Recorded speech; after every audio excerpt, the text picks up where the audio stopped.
So we are live. TJ Krob from Dynojet Research Inc. How you doing, my friend? I'm doing well, Jesse. It's a pleasure to be here. Yeah, I'm so excited to have you on because I've been getting a lot of questions since we did Matt's episode about clutching, about gears, and what happens if my clutch does this, my belt does that. And I reached out to Matt and was like, I have technical questions. Are you my guy? And he said, no, let me get you in touch with my guy. So I'm super stoked to have you on, and even more excited to talk.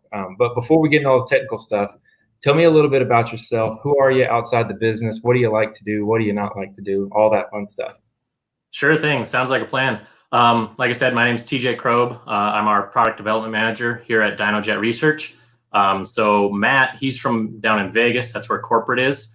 Dynojet Research also has a Montana facility. So we're headquartered in Belgrade, Montana. This is where engineering and production is. My background is in mechanical engineering. I'm a kind of a born and bred Montana kid. Went to elementary school, high school, college, and then even on to master's school where I finished mechanical engineering back almost 10 years ago.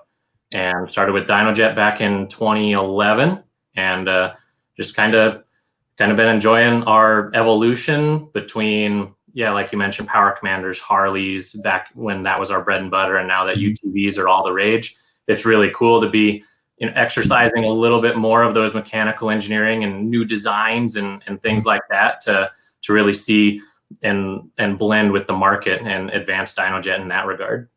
So let's talk about Montana, because it's kind of funny. My dad and my mom and dad, God bless them. I love you both. Thank you for the support. They'll always jump on the live stream and they'll always throw something in there, and they're big supporters. But my dad has had this lifelong dream to move to Montana and open up a barbecue joint. He's never been to Montana, to my knowledge. He's not even really a big fan of barbecue, to my knowledge, but he's just had one of that weird dream there. Montana might be, from the pictures, I've never been myself, one of the most beautiful places in the United States. Where are you located in terms, or what's in Montana? Is Yellowstone there? I don't even know. I know you guys have beautiful scenery and mountains. Yeah, Montana itself is very, very diverse. Towards the eastern part of the state, as you approach into the Dakotas, it's kind of flatter, grassland, sagebrush. Belgrade itself, we're located about an hour north of Yellowstone National Park, which is where Old Faithful is, and the hot springs and Big Yellowstone Lake. Most of Yellowstone National Park is in Wyoming. We only have a small quarter of it.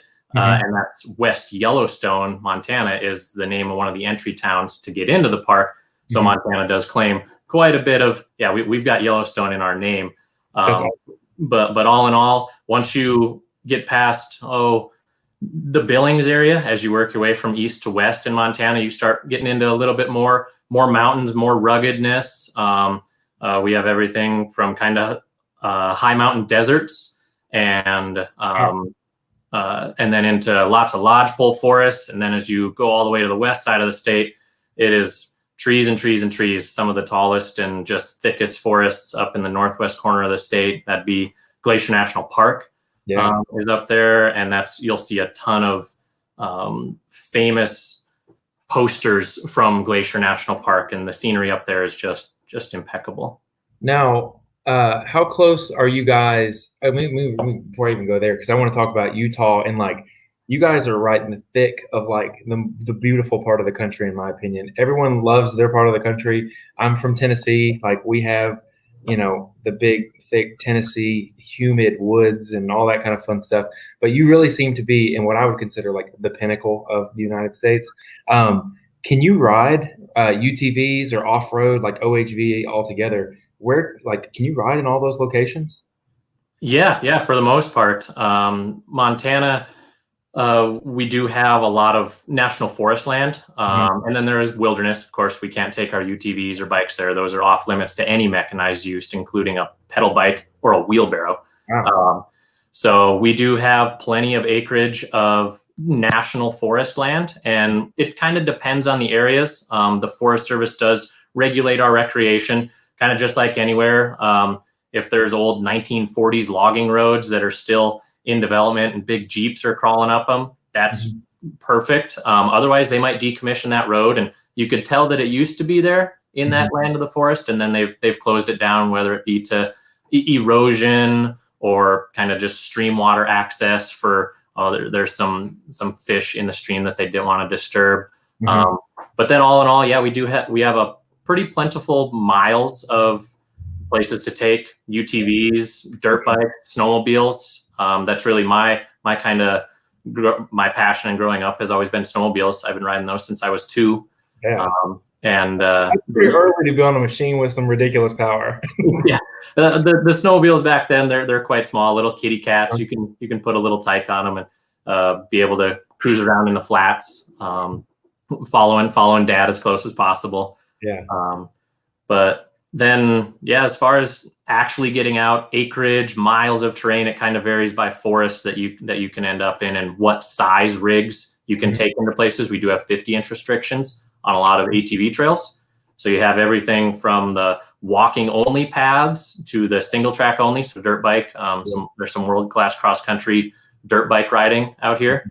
And then there's also the 50-inch ATV trails or UTV trails. And then you jump up another level, and then you're on Jeep trails where you might find Land Cruisers and Jeeps and the big side-by-sides. The 72-inch wide guys are welcome. And the cool thing about Montana is we can ride our UTVs on the street if they're street legal with a horn and a mirror. Dude, that's crazy. I know here in Tennessee, they just made us a class, and people in Tennessee are going to rake me over the coals because this is probably inaccurate. We can get a class 1 where we're able to go on the highway now. Like I've seen an X3, a Can-Am, crush me in my truck on the interstate. And I'm just like, look, my machine can probably do 70, 75, but there's no way you would get me going down the interstate. Just is a bad idea. Bad idea. But so before we go too much further, because Matt wants to talk about a story in Moab. What machine do you have? What's your background in? You mentioned snowmobiles. You guys, again, come from a Harley background, a bunch of different applications for what you guys do. Where is your background? What do you like to ride, and what do you have now? So my background, I guess if we want to start on the snow side, I've ridden snowmobiles, like I said, since I was 2. I've gone from just the little tyke, the little kitty cat, up through the 1980s Jags and the little 440 fan-cooled sleds that are averaging 60 horsepower, and then just kept working my way up through as I grew up. And then one of my last builds was a turbocharged Polaris RMK that was around 200 horsepower. And that was one of the fastest power. Yeah, on a snowmobile. Yeah. And then on the dirt side, I used to race motocross when I was younger, but then when I started back at Dynojet in 2011, a couple years later, got interested in kind of trail riding. So now I actually ride a YZ250 on the trails, just for dirt, having fun, bashing through the woods. And then on the UTV side, I have a 2016 Polaris 900 that's actually my wife's. It's her toy, her baby. I was actually just out in the shop working on it a little bit. It's equipped, of course, with our Dynojet clutch kit and our PowerVision 3 tune. It was actually one of the first rigs that we developed the PowerVision CX on. So our line of products prior to the PowerVision 3. It was kind of one of our test mules in the shop that just lived here, and we tested and kept continuing to develop firmware support. So it kind of lives here as one of those. And then also snow biking has become a thing as well. That's another toy that we like to play with. So you take a 450 motocross bike or any fuel injected 4-stroke dirt bike, and you rip the tires out from under it. You put a ski on the front end and a big track out the back. And you can get into some pretty impressive places with those. That's also growing in popularity here. And it's really, really fun to be part of that. You know, Dynojet's involved with fuel injected dirt bikes, carburetor kits, of course, flashing for UTVs, and then our Power Commander line supports a lot of snowmobiles. I'm working hard to increase our reflash support into the snowmobile line. Who knows if it'll ever happen, but that's where my heart's at. And try and get people reflashing their snowmobiles here in a while. Yeah, that just kind of opens the gate. We'll talk about it. Okay, Dynojet, obviously the actual is all over the place to vehicles. It sounds like, you mentioned words like firmware, things like that. My listeners are pretty, I'm sure, tired of me beating the dead horse. I come from a background in software engineering, and obviously that doesn't always translate over to software versus hardware, aka can you touch it versus I can't touch it. So there's the definitive line there for those who aren't as familiar. My software doesn't always translate over to hardware. What is it like developing, or building on machines that are essentially like people's hobbies where they have the most fun possible? I don't work in that kind of industry, but what is it like to live in an industry where you work and play and they're kind of like intertwined with each other? Man, I couldn't be more blessed to be doing what I'm doing. Just to be picked up by Dynojet years ago, to be passionate about playing with toys and working on them. It's just such a thrill to come to work each day, and whether it be interacting with customers. I'm kind of the engineer guy. I am in the background. I don't have much of a social presence, if you will, outside the company. Dynojet Matt, he's the classic name. Everybody knows that guy. Of course. Us kind of being in the shadows, we get to kind of trickle ourselves out there and see what people are asking, what people are after. I'll go to, of course, like some of the UTV events you mentioned down in Moab, Rally on the Rocks. For me to go out of the office and go and talk to the customers is really beneficial for us to see, as an engineer, what can I bring back to the guys here, whether it might be a firmware bug that I just somehow stumbled about in the field while I was interacting with a customer right there in the Dynojet booth in Moab or wherever it might be. So to bring some of that development stuff back to the engineers here is really proven fruitful the last couple of years. Yeah. But yeah, the passion's where it's at. We work hard, we play hard around here. That's kind of our motto. Yeah, that's awesome. So I want to start, and for those who are listening right now, this is a technical conversation. I wanted to bring TJ on to get into the weeds of a lot of times you'll hear people say, my belt's squealing, my clutch is doing this, this is, I drive, it feels, there's a bunch of these symptoms which to technical, more mechanical answers and explanations. And I know a lot of guys that work on them, they may not know necessarily how things are working. They just know if you experience this, here's the diagnosis, here's the cure. And I really wanted to get into it because one of the really cool things about your guys' stage 2 kit that I actually run on my car is in the clutching, you can make adjustments. There's room for adjustments. I know the PowerVision 3 actually does logging where you can eventually get to the point where you make adjustments. Able to grasp the full concept of what's happening, how the clutches work, how the gears work, how the tune works, and be able to, make an educated either assumption on how to fix their or fine tune their equipment, or how to diagnose an issue and eventually teach others. Because when you understand the system and you can talk about it, you understand what's going on, you know how to fix it accurately and appropriately. So with that, I think, and you can, is clutches the right place to start here? Should we start at the clutches and then work backwards to the tune? Yeah, we can do that. And Jesse, just a heads up, your Wi-Fi has been glitching out just a little bit, Okay. but I've caught most of all the stuff you've been saying. Am I cutting out audio or is it the video? Both. Okay, awesome. I will definitely make note of that, and I will try and get it all cleaned in here. If I cut out to a point where you can't hear me at all, just let me know, and I can actually move and hook this bad boy. So with that, the CVT clutching that's in these vehicles, do you want to just give a general understanding, a general explanation of how the actual clutching in a UTV works? Sure. Yeah, the continuously variable transmission, the CVT as it's called, it consists of 2 parts. You've got your primary clutch, that is the RPM sensing link in the equation, that's on your engine. And then your load sensing link is your secondary, that's bolted to your transmission. In a lot of UTVs or on snowmobiles, it might be a jack shaft or a chain case. They're used in the industries in quite a few places. The link between those is, of course, a belt. It's a rubber compounded belt. It might be just pure rubber. It might have carbon tensile cords running throughout it. It might be impregnated with fiberglass, or there's all different realms of how these belts work. Some are top cog, some are smooth on top, and the way these link together is as you increase engine RPM, the primary sheaves begin to move together. So that's your first part, is you increase in RPM. The fly weights, those weights that you mentioned, you can make adjustments as the centripetal acceleration of those increases. That mass wants to propel itself away from the center line of your clutches, which if you've ever looked at a clutch weight, I actually have one here. I brought props. Perfect. The back side of this normally hangs in your clutch like so. As it swings outward, that forces the sheaves on the primary clutch together, thus grabbing the belt and beginning to rotate and transfer the engine's power to the secondary clutch.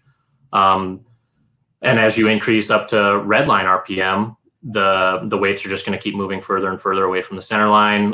You're going to increase your gear ratio and go faster and faster.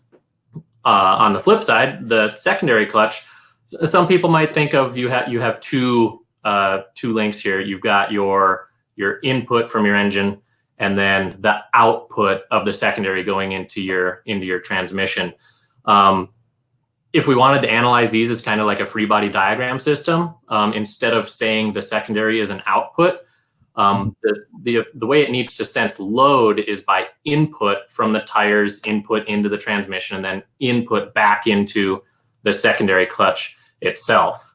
So when you compile all those, the secondary clutch's job is to sense that load and give feedback to the primary clutch, really, through the shifting of the belt. If the secondary clutch gets a big load and you start climbing a hill, you're in deep snow, anything like that increases load from you're just cruising down the highway at 30 miles an hour and then you hit a big hill. Perfect. The secondary clutch is going to sense that, or the load is being sensed by that, and it will move up and in and out, realistically move the belt up and down to change your gear ratio, and then feed that back to the primary, which is kind of the slave in the situation then, where all it can do is try to adjust its RPM to stay at that. It might be peak RPM, it might be 5,000, depending on where you're running in the power band.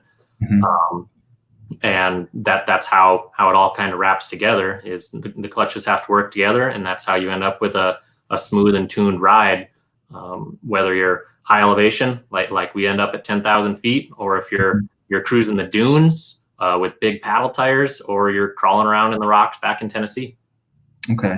So run me through a couple of those scenarios. You just mentioned high elevation, sand, and rock crawling. What adjustments actually on that flyweight that you just held? You mentioned it's pushing everything together and creating engagement at different points. How does the actual adjustments go through? Like, I'll give you an example for mine. I took mine right out for the trail 30-inch or 32-inch tire, and it pulled my low gear right where I needed to. In my opinion, so I'm actually running a 30-inch tall tire, a little bit of a heavier 30, so I decided to throw it in that 30 to 32 trail package. And it's perfect because it really pulls it down. Say, for example, if it was too low or if it was too high, how does the adjustment of those weights come into keeping everything in and out? Sure. So the flyweight itself, the adjustable weights that you might have, depending if you're a Can-Am guy or a Polaris guy, this is a new Polaris weight with 3 magnet holes. As the weight is hanging kind of at idle or at low RPM, all the mass concentrated around the pin is what is engaging your primary rollers at low RPM. So if you add magnets to this hole near the pivot, it will give you more ability to pinch the clutch, pinch the belt at lower RPM. If you were to wait out here, since I'm further away from this pivot pin, there's more mass away from the pivot, and it takes more power, more RPM to hold it out there. So you can develop a ride that feels different ways. If you want something that's kind of revvy, and if you're a turbo guy, it doesn't build boost right away, but it feels kind of revvy. You can tip weight, and it'll feel really free at the low because I'm not weighted very far here. But then as soon as it gets farther and farther and tries to keep swinging, that's when we're trying to control RPM. We're trying to control shift, trying to keep everything from slipping the belt at high RPM when we're waiting out here. You also mentioned like rock crawling versus dunes versus high elevation. Engines lose 3% of their power per 1,000 feet of elevation gain. So just on account of that, if you have a ride that's been tuned by Polaris or Can-Am for their sea level calibrations, and you come up several thousand feet, you're now down on power, and you might not be able to pull that weight. Your RPM might drop off of that peak. Say it's 8,000 RPM. If you're down at 7,800, you're not really obtaining the maximum potential from your machine. That's why we offer our adjustable clutch kit. You can pull a couple magnets out, drop a couple grams, and the engine is still trying to make that much power, but it just can't, because it can't breathe the air. It's breathing less dense air at that point. So I've got two questions there. You mentioned, the sea level from Can-Am or Polaris, the kind of sea level setup. Do they alter? Do they build vehicles area specific, or do they just build one singular package and it goes across the nation or across the globe?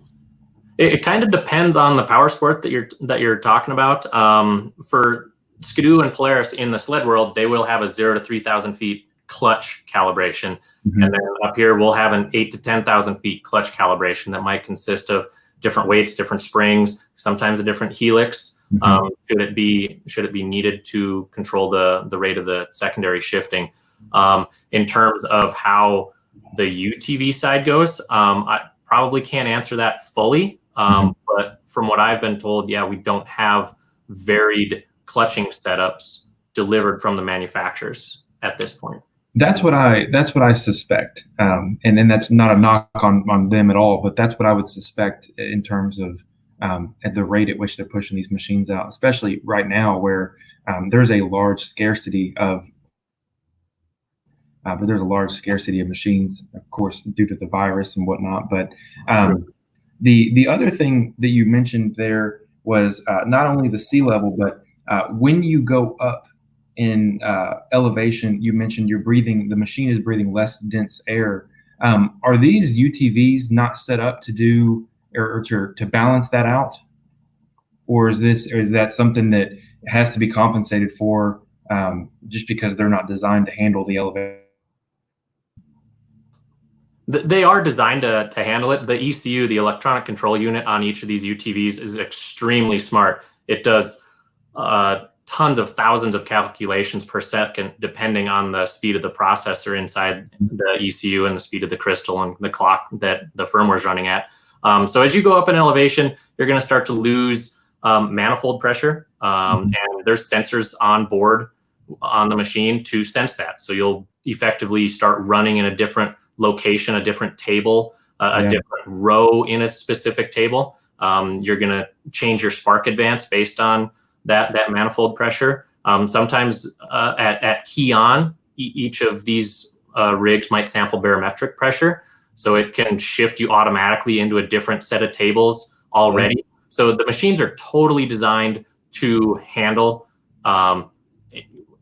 pressure changes induced by elevation change. But also, we can't forget about temperature and humidity and things like that. And there's also intake air temp sensors on these that may alter the tune and the performance. I shouldn't say tune, I should just say raw performance. The engineers at each of the OEMs work very hard to create 2D, 3D, 4D sometimes fueling adjustment tables. Spark advance change is as you alter all of these inputs at that point. Throttle position is an input to the system, how fast you want to go. Then you got manifold pressure, engine temp, intake air temp. So the rigs are designed electronically to handle everything we can throw at them. When it comes down to hard parts like we're clutching and we can't make as much power. No, the rig is not going to automatically compensate for that. And that's where we come in with some different springs, different helix, and you make adjustments to your machine to make it run perfect where you ride. Okay, perfect. Before we leave the talk of the weight adjustments, in the manual that you get with your adjustments, it gives you a specific number. Is that 8,000 RPM or is it 8,500? It kind of depends on the machine. We always give a spec at a certain mile per hour. It might be 45 miles an hour. It might be 50 miles an hour in our technical literature. And we'll say at 50 miles an hour, you want your target RPM to be 8,000 RPM. On some other rigs, like the naturally aspirated Razor 900, it might be around 7,850. And that's just based on where that engine is the most happy. So let me ask you, you guys even mentioned if it's not there exactly, you may want to make an adjustment. How much of an RPM? Well, let me ask you this. I'm off by 100 RPM from my target. Is that worth making an adjustment for? Myself personally, if I knew I was going to go up in elevation on my next ride, if I'm at my lowest elevation, I would probably make that adjustment. If I was 100 RPM low, I would go ahead and pull out a couple of grams, because I know that my intended ride that I'm going to go on, I'm going to be higher, I'm going to make less power, and I'm not going to have the RPM that I want. If I was 100 RPM high and I was going to go down in elevation, yes, I would also make that adjustment. You can run into over rev and your fuel economy if you're going to be going on a big long ride, and you're going to be spinning too fast. You're just consuming more fuel at that point. So it's personal preference of where you're going to be ending up. But 100 RPM in some cases might not be worth changing your clutching setup over. Okay. And that's why I ask. I know a lot of it does come down to preference, but I'm always curious in terms of, at what point would you say, if you're off by 500 or 200 RPM, what's the point where you're like, you need to for sure make adjustments? Yeah, that 200 RPM mark is probably that make or break. 500, you're definitely way down on power, or you're just completely over revving. That's too far out. But yeah, 200 RPM is about right. Okay, awesome. And you mentioned one more piece of the actual CV, or the primary clutch itself, was the Helix. What does the Helix do while it's actually moving around in there? And what does an upgraded Helix, what advantage does that give in terms of performance, or what's different necessarily in the design? I know that may get into a little bit of maybe proprietary secrets, but what can you tell me about the Helix? So the Helix in the secondary clutch is what that's designed to do, is control how fast, or I shouldn't say how fast or slow. It's more of the how easily the clutch can open and close given the spring pressure in the secondary. As the two sheaves are moving in and out, they don't just move back and forth. They actually twist. One will be stationary and one will roll on the rollers. So if you have a very shallow Helix, to get the same amount of, say I need my belt to move from here to here, if I have one angle of a Helix and it takes the distance that it needs to move that same half an inch of secondary displacement, if it's at one angle of a Helix, it might have to twist 30 degrees to get there. On a steeper Helix, it's going to accomplish that half an inch of motion just falling down the side really rapidly, without much actual kind of time or secondary spring compression. And the secondary spring is what regulates how the belt is being grabbed within the secondary then. Okay, awesome. One thing I do want to mention, which is the connecting piece to all this, is belts. A lot of people will ask questions about belts, and you mentioned earlier things that, make up the belt that may determine its quality and whatnot. But say, for example, someone installs a clutch kit and they still hear that belt whine. Is it the smoothness of the belt, or is there like a clear be there? What was that, Jesse? You cut out on that last part there. Sorry. Is there a clear distinguishing factor that may lead to things like belt whine or belt life expectancy that can be adjusted in the clutch? There's some maintenance items that are really key to belt performance and clutching performance. This rubber belt for a manufacturer to produce them, they go through a mold, and they use a mold release residue or a resin to make that belt pop out of the mold itself. So step one, clean your belts, wash them with soap and water. Even if you've got a brand new belt, it's the best thing you can do. Make sure that residue is not on the belt, because then all that happens is you put it on your CVT system, and the clutch it can slip right out of the get-go. It still needs to burn through that residue. The next thing is the cleanliness of your sheaves. If you're still seeing belt whine, belt slip, it starts in the primary. And an easy way to sometimes rectify that is to take just a piece of Scotch-Brite, and you can run your Scotch-Brite up and down the primary sheaves just to clean them off. Get rid of any grit, make sure they're smooth, they aren't pitted. And the same thing goes for the secondary sheaves. Make sure everything's clean, because both of those factors, the cleanliness of your sheaves and the cleanliness of your belt, we're relying on friction here. And in this case, the coefficient of friction for the system is mu, the kinetic coefficient of friction between the belt sheaves and the rubber compound can vary by belt manufacturer. If you have a really hard durometer belt, sometimes the aluminum sheaves have a hard time grabbing it. You go to a softer compound, the coefficient of friction increases and you have less slip, belt life might drop on account of that. Other things you can look for when analyzing a CVT system are pulled cords. If you look at the side of a belt and you're starting to see fraying edges and some chafing, and you're missing chunks out of the top cogs of the belt, might be time to replace that bad boy. Okay, very interesting. Okay, so one more thing before we go on to clutch, or before we move away from the clutching, temperature of your clutches and your belt and things like that. Performance of your clutches and belts, and if someone does get themselves in a 240 degree plus crazy situation, is a vent or is it open air? I know a lot of dune guys, they seem to run no clutch guard or anything on there. Is there any actual science behind that? To say where that make or break temperature is for if you go to 250 degrees, your belt's going to explode. Not really. That's always subjective to how close is your sensor that you're aiming at the belt. Are you seeing the aluminum part? Are you seeing the black part? And how high quality is your infrared sensor, if that is the style sensor that you're using to view belt temps?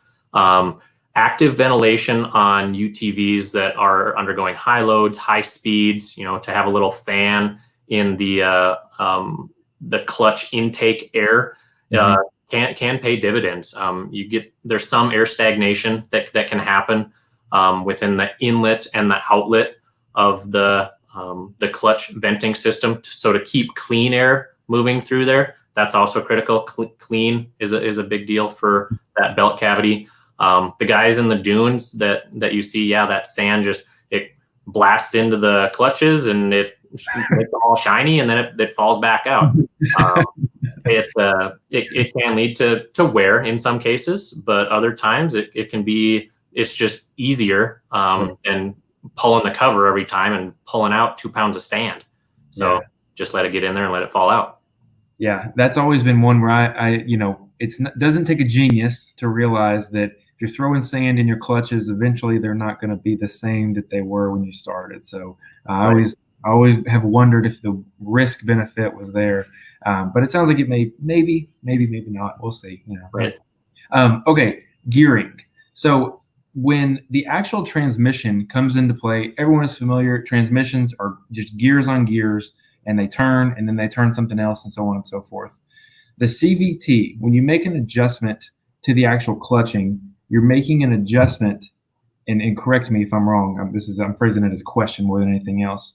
You're changing the point at which in the power band of your engine, the belt is being engaged by making a clutch adjustment, correct? In a way, yes. Feel free to explain further or correct me if that's incorrect. That is basically correct. If you look at it as just your transmission input shaft, what your secondary is connected to, if you make alterations and you used to run 8,000 RPM at 50 miles an hour, and now you're running 7,000 RPM at 50 miles an hour, your clutching system is inputting a different load, a different speed to that secondary shaft, and then the input into your transmission. Maybe you went up 2 tire sizes, and now you're at a different spot in the gearing. So all in all, the gears inside the transmission, yes, they are affected by what you change in your CVT system, purely by what ends up happening with your belt speed. How fast is your belt going, and how fast is that secondary clutch RPM moving based on what clutching setup that you've changed. Okay, so that pretty much answers my question about gearing, because there's a lot of Polaris guys. I know, just for the listeners, David Uptain, the guy who runs Razor Life, he and a few other guys in that Alabama area, they always put lower gears in their turbos because the gears are just a little bit too tall right from the factory, so they'll always gear them back down for the rock crawling application.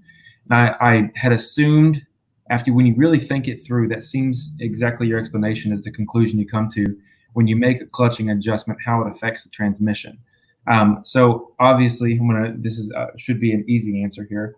If I make adjustments to my gearing, if I were to gear my vehicle down, I would have to assumingly re-gear or reset up my clutch. Is that correct? In some cases, yes. I wouldn't say it's 100% of the time.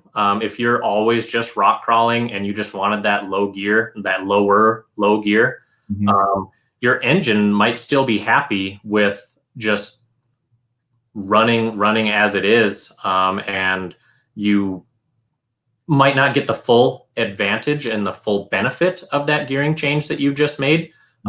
Since your transmission has more mechanical advantage over the wheels now, your secondary doesn't have to work as hard. So you might be able to go to a different rate or different angle on your Helix. And then since that load sensing part, that torque sensing link in the secondary clutch, it's not having to work as hard, you might be able to up your primary weight because you're just going to over rev if you didn't add primary weight.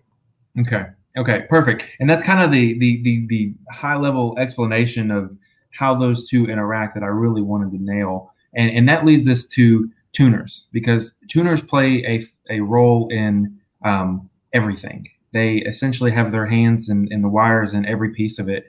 Can you explain at a very high level how an ECU controls things like shift points and fuel, and then what a tune does when you apply to that? What exactly are you guys changing?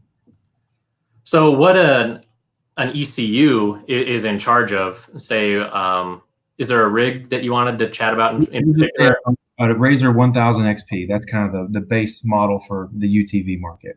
Okay, so the Razor 1000 XP, it's naturally aspirated. The ECU is in charge of basically everything that's happening once you key it on and start it. It has tables. The ECU has tables inside of it for, given these sets of inputs. We talked about intake air temp. We talked about engine coolant temp. It will give you an output, and say at 2,000 RPM and 20% load, or maybe that equates to 8 PSI of manifold absolute pressure, give me 4 milliseconds of fueling, and also spark the spark plug on the PTO side at 22 degrees before top dead center, and the mag side at 24 degrees before top dead center. And then there's also the limitations. So there's safeguards inside each of these ECUs to say, don't let this rig run over 75 miles an hour. Don't let the RPM go over 9,000 RPM. At those points, on the speed side, these are drive-by-wire machines, which means there's no physical link between your pedal and the throttle blades. It's a electronic servo that is controlling the throttle blades, and based on the pedal input that you're giving, it will twist the servo in the throttle blades to open, let more air in, make more power. And in the case of rev limiting characteristics, it will begin to stutter fuel, stutter timing to keep it from revving any higher so you don't make any more power. Tunes, like our PowerVision 3, that we actually expose those tables to a consumer, or for the guys who are going to put on a different exhaust. Maybe they're just going to put on different tires and they want their speedometer to continue to be accurate. Mm-hmm. There's scaling for the number of pulses that the tires are spinning at. A Hall effect sensor inside the transmission that senses 50 ticks per revolution equates to a 29-inch tire. Well, sure. At that point, if you're changing tire sizes, your ticks per revolution is now different, and we expose that table so you can change what your speedometer is going to read. So from mild to wild, the PowerVision line and what is exposed, airflow tables, when you want your fans to turn on, how you want your drive-by-wire to feel. You know, if you want a really, really touchy throttle pedal, we can do that for you in a tune. Or the great thing about our Dynojet PowerCore software is that the tuning is open to you. You can open the file and make the changes that you want. So that's like, first off, as someone who, you know, is familiar with computers, I'm like, oh, great. And then immediately I'm realizing, man, can I get myself in hot water? Can I ruin my machine, you know, by making adjustments like that, by getting that software? In some cases, yes, it's definitely possible. You can go too lean. You can over advance and lead to detonation inside the engine. Luckily, there are some. I'm tied to my engine ever. So there are some safeguard sensors. There's narrowband oxygen sensors on a lot of the new machines as well, which senses the air fuel ratio leaving the exhaust. And it's not a perfect science. A narrowband sensor only can switch at 14.7 parts of air to 1 part of fuel, or 1.0 lambda. So that's great for low load and cruising. But then once you go into open loop, if you somehow get into your tables and you pull 30% of the fuel out at wide open where the vehicle is running an open loop, yes, that can be detrimental to your engine. Sure. Yeah. So I will make the voice of some of the listeners. If any of the information is something you would like to hear again, we will have an audio version of this, because I know I'm already going to have to go back and make sure I listen to all this to catch all the details, because this is incredible information. And I think we're going to dive even deeper, because I'm going to ask the PowerVision. If I send you guys, or if I were to just ask the question, hey, I do want my throttle to be, you know, a little bit more responsive right out of the gate. What is the process for me as the consumer to make that change, or to make a request to make that change? How would that start in terms of me wanting to make that change? Sure. Once you've obtained your PowerVision and you've flashed your vehicle, and you've gone out and driven it, and you're thinking, oh, I could use a little bit more right here. I want it to feel just a little bit different. I want my fan to kick on 5 degrees warmer for some reason. You can email our online ticket system at pv3tech, so pv3tech at dynojet.com, and that will set up a request, and our tech support guys in Las Vegas can help you with that. If you give them, I'm running this tune off of your website, it'd have a part number, a SKU associated with it, and you can just request. You can email in your tune and ask, on this tune, can you just make these few changes? And we're happy to do that for you. Dynojet offers free tuning service and changes for the lifetime that you own that machine, that PowerVision, and our tunes are free for download on our website. That's amazing. So let me ask you this. If I were to say, hey, I have, you know, I'm running the most basic version, like I am on my machine, stock exhaust, applied the tune. You know, if I were talking to TJ, not the Dynojet representative, and I was talking to TJ, the enthusiast, what recommendations would you give to me that I can maximize? Let me think about how I can say this right. to maximize the full benefits that the PowerVision 3 offers me, things like pedal adjustment and fan temperatures. What are the suggestions that you say, hey, I would check out, your fan temperatures or this or that? What are the things you would recommend? A lot of those changes we've already incorporated into our off-the-shelf tunes. So we have changed those fan temperatures to what we've found is pretty commonly requested. Other stuff that you might have requests on that we don't do as a company, just for safety reasons, might be you're going to put in a set of 4-point harnesses and you're going to lose that little plug-in and either have to do a little jumper thing. You can turn that off in our software, save your own tune, and then you can do that. Also, I mentioned tire size changes. That calibration is in there. So if you do start going down the road of making changes to your vehicle, that software is there for you to make those changes. Otherwise, feel free, request at our helpline, that email, and you can request those changes. Otherwise, if you yourself, you're the enthusiast, if you want a really snappy feeling pedal, there's a couple tables that you can make adjustments to. If it were me, sometimes the drive-by-wire tables are too aggressive and you end up ripping the refrigerator door out in your toy hauler when you're trying to load your razor into the back of it. So of all those things, we've set up a good set of baseline tunes for the general public, stock exhaust, stock intake. Yeah. And then, of course, we have our full exhaust tunes. In Turboland, we have tunes for when you get to a different turbocharger, when you get to a boost tube, a full exhaust, whatever it might be. So all in all, if you've got your PowerVision and it's mounted on your razor, just do a couple logs. There's a fancy little round button that if you're monitoring live data, just press that button, do a couple logs, sit down, review it at home. Look for any, random over revs. Maybe it was not shifting at that 50 miles an hour and 8,000 RPM and you caught it on your fourth ride out. You can then diagnose that, something kind of changed here. Maybe I should check out these logs and verify what I was seeing 4 rides ago is the same. It might be different. So that's a very powerful logging tool in your pocket. Yeah, that's amazing. And I feel like that's something that a lot of guys will not take advantage of. And that's why I wanted to spend a couple minutes on it, because maybe it's me because I'm a nerd and I love this kind of stuff and I love the tech side of it. But I've already turned mine on. I have sets of logging from my last few rides. I love it. And it's really, really cool if you're a numbers person to be able to see how everything's kind of laying itself out. But I will say this too.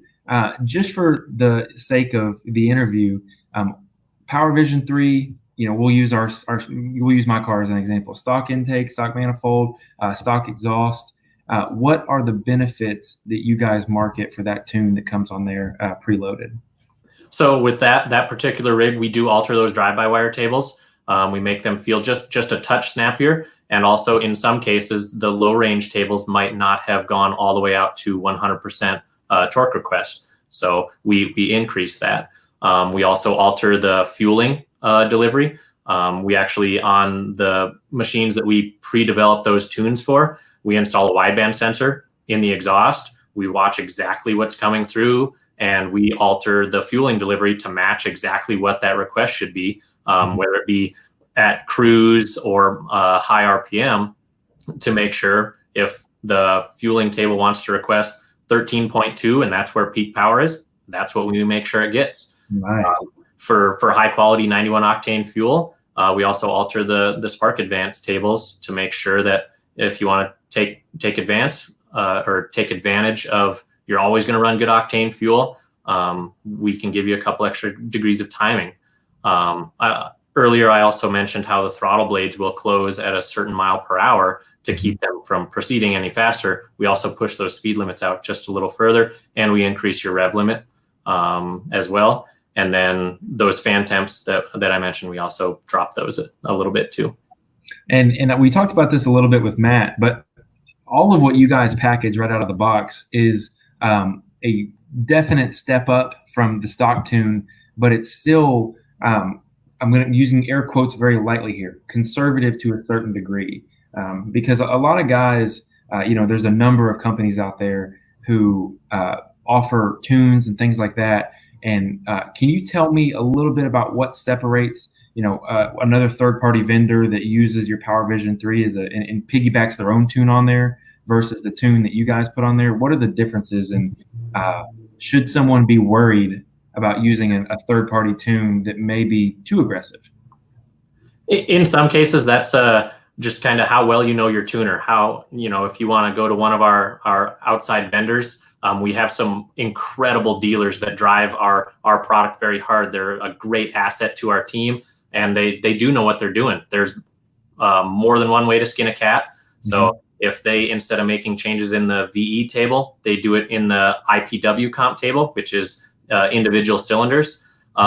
Like you said, we do maintain a safe level of tunes. And if you want to go level 2s and 3s and 4s and 100 octane, and you're going to install a different head shim that one of our vendors might have as well. That's kind of where, if you're going to trust them you're going to buy their exhaust, you're going to buy their intake, by all means, yes, use one of their off-the-shelf tunes or a tune designed exactly for that. They might have a slightly different take on how aggressive the throttle table should feel, which is totally fine. And that's why we open our software not only to the public, but also our dealers and vendors who do great work. I think that's one of the most unique things. It's funny. I was having a discussion with my brother.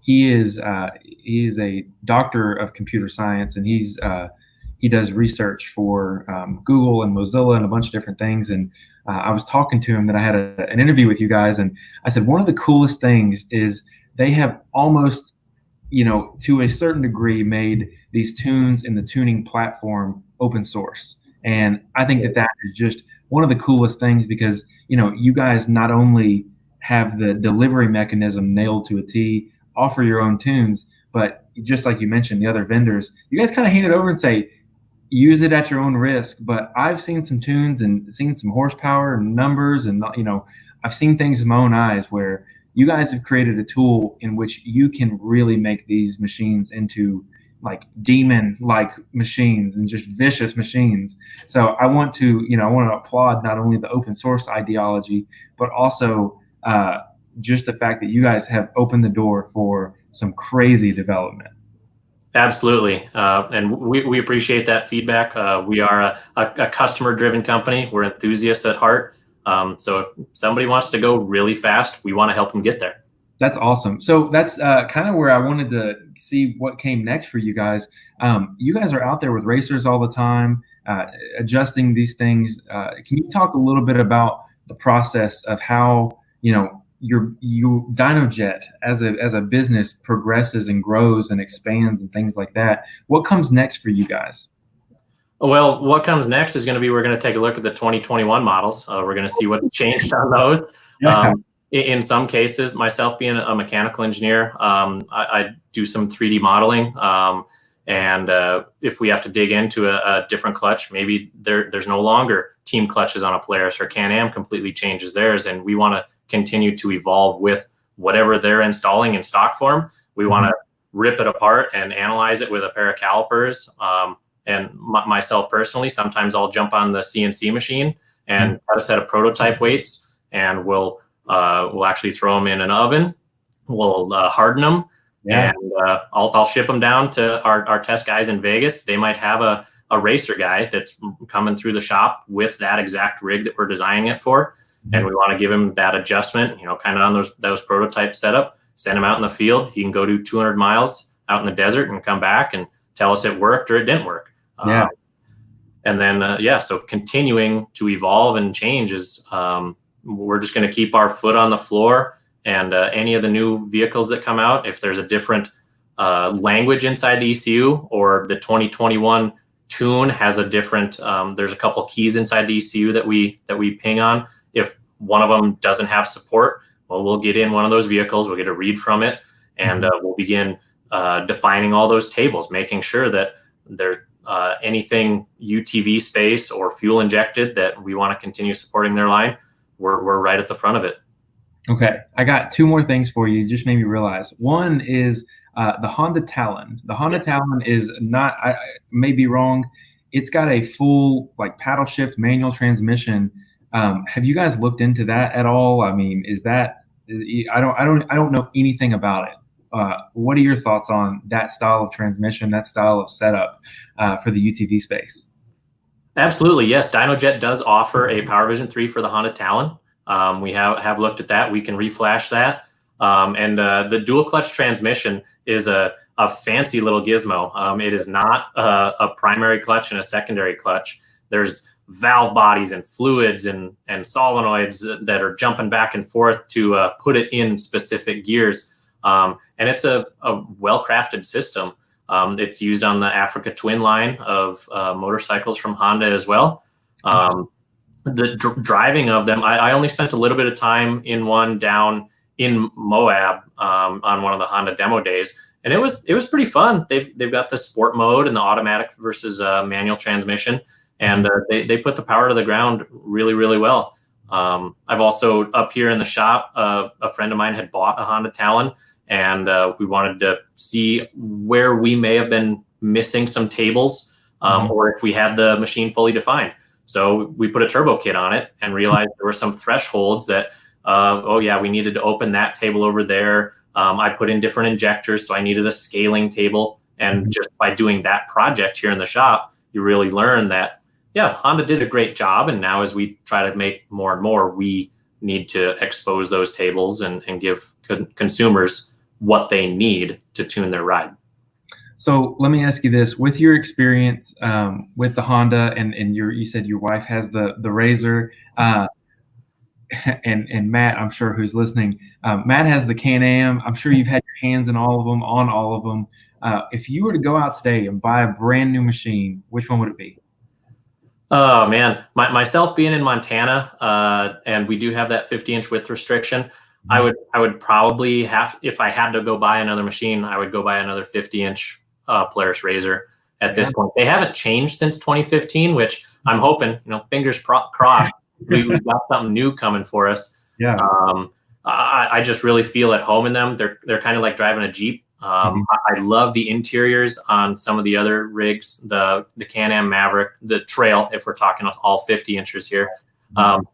Each manufacturer has a totally different take on what an interior should feel, how the machine should look, and the body lines of them. They're all different, which is perfect. Variety is the spice of life. In those Can-Ams, sometimes I feel like I'm in a Batmobile. I'm kind of down, I'm low slung, and crawling over rocks, being in trees, rapid ups and downs. Sometimes I'll lose sight of the ground a little quicker, which is why just personally, I do prefer the Polaris at this point. Yeah, I tell people who regularly listen to the show, they're going to just be tired of me talking about it. Have you been in the new Kawasaki yet? Not yet, and gall darn, I really want to be. That new KRX 1000, they've really opened it up. I've seen a couple of them out in our BLM area, just to our west, and they look aggressive. They look well built, and we're going to also start offering product for that as well. Amazing, because that, if I were, I'm a bit of a rebel in terms of wanting to go get new machines or try something new. I almost bought a Wildcat or the Wildcat XX, whichever one comes from the Arctic Cat line. Almost bought one, and then the company now is doing weird things, and you got Speed UTV building one-offs on them. Glad I didn't do that. But this Kawasaki, it is overbuilt for the amount of power it has, and I'm very curious to see in the power department if they build the turbo, if they do all that. But I actually sat in one, and I have to say, this is not a creature comfort car. This is, I'm going out to the trail, and I want to go trail ride. I want to have fun. It's huge. The whole thing is big, and it's all big and overbuilt and strong and powerful. It's great. That's the car for me as compared to the new Pro XP. I rode one of those. That's like riding in it's like riding in a brand new Jeep. It's extremely comfortable, drives under itself, probably drives better than any vehicle I've ever been in. But I still, that Kawasaki's kind of like talking in my ear a little bit. And just to give Matt a little bit of credit, I went for a ride in Hubert Rowland from Nitro Circus, his Can-Am, and he's running some of y'all's stuff too. And that is the most violently aggressive car I've ever been in my life, hands down. Just insane amounts of power. Feels like the wheels are going to rip go right off the frame, and the engine's going to blow out the back. But man, it is just crazy amounts of power. And I think it's a really cool time to be a UTV guy. I think it's a really cool time to be a motorsports person. It's just all kinds of cool stuff. So I love it. Absolutely. The OEMs are delivering some really fancy toys for us, and luckily we get to go play with them and enjoy the fruits of their labor. And then as far as Dynojet's concerned, the more they pump out, the more it makes us want to, well, let's keep playing, see what we can design, and see how far we can push this. Yeah, absolutely. But that's pretty much all I had. Dynojet Matt wanted me to ask you about the Moab story, where you guys, I think you had a rollover story. So talk to me. Tell me about it. Yeah, just classic rookie driver, if you want to call it, on rock crawling. And actually, I can blame it on I'm used to driving a Polaris, and he made me drive the Can-Am X3. There you go. So we left the Moab, the Rally on the Rocks kind of paddock there, and we started up. I can't even remember the name of the trail, but it's the one right next to the river as you leave town. Mm-hmm. And started crawling up through some rocks, and all was going well. I made it over a couple obstacles. One of them was called like the Devil's Crack.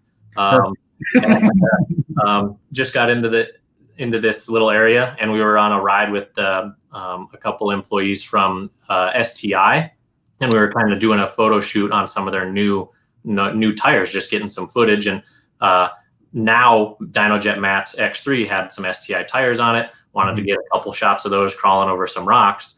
And with Matt being my co-pilot, I just watched this big Razor Turbo S crawl up over these rocks and figured, I'll just do the same thing in this nice low slung Can-Am X3 with the sway bars still in, and followed his same line, and eventually just kind of paneled out on the skid plate and started sliding to one side. And once that tire caught and didn't spin, it kind of buckled under itself. The suspension dropped all the way out, and over we went, one complete revolution. And Matt jumped out of that car faster than I've ever seen him move before. And all it did was kind of put a ding in the door, bent the door in, and gave Matt a little bruise on the elbow. But yeah, that was a big eye opener for watching the performance of, say, a 72-inch wide Turbo S versus a nice 64-inch narrower Can-Am, and just the capabilities of what each machine's supposed to be. The criticalness of what tire pressure are you running, and if you're nice and squishy, great, you can get some traction over rocks. Take your sway bars out if you're going to go rock crawling, and just really keep an eye on just the scenery, and hopefully the scenery stays up and the dirt stays down. Yes, shiny side up is the good one I like to say. But that's awesome, and I'm just so glad to have you on the show, because I really feel like, again, I'm going to listen to this again, because there's details and there's things I want to go over again, and chances are I'll reach back out to you. We'll have you on again for all the things that I need to ask you next, and we'll go from there. But TJ, it was awesome to have you on the show today. What we'll do is we'll end this, and we'll hang out and talk for a few minutes, and we'll go from there. But anything else you wanted to talk about before we close it? No, not at all. Dynojet ourselves, we just continue to love that our customers out there, customers love their rides. We appreciate everybody's support out there, even through kind of our crisis times here. We've had still just decent following. Our loyal customers are still popping onto our website and giving us props. So I appreciate Dynojet being able to be involved in the UTV space, and Power Commander schemes and Harleys and snowmobiles. So whatever it might be, Dynojet, we want to be there with you. Well, cool. TJ, with that, we'll end the broadcast, and thank you, sir, for being on with us today. Right on. Pleasure, Jesse.